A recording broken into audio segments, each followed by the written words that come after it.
மின்னும் முதல் நாள் எங்கள் வீட்டுக்கு நான் எடுத்துகிட்டு வந்தேன்.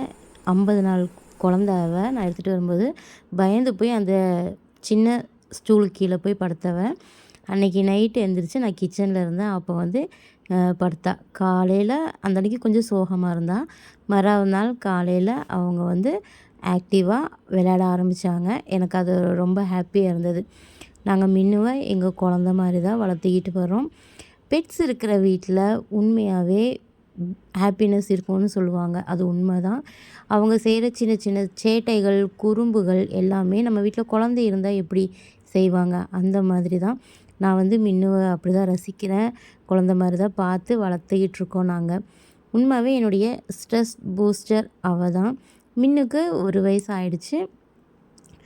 இப்போ வந்து கொஞ்சம் பெருசாயிட்டா. இருந்தாலும் அவளுடைய மெமரீஸ்க்காக அவளுடைய பழைய வீடியோவெல்லாம் நான் எடுத்து வச்சுருக்கேன். இவன் வந்து 2வது நாளா என்னமோ இப்படி வந்து படுத்துட்டு இருந்தா பார்க்குறதுக்கே அழகா இருந்தது. இவளை பார்த்து ரசிக்கும் போதெல்லாம் நம்ம எப்படி குழந்தைய பார்த்து பார்த்து ரசிப்போம், அந்த மாதிரி தான் நான் இவளை பார்த்து பார்த்து ரசிக்கிறேன். உண்மையாகவே மின்னு வந்து பயங்கர சுட்டி. அவ்வளோ குறும்பு. இப்போ ரொம்ப குறும்பு பண்ண ஆரம்பிச்சிட்டா. பெருசாக ஆக எச்சா குறும்பு.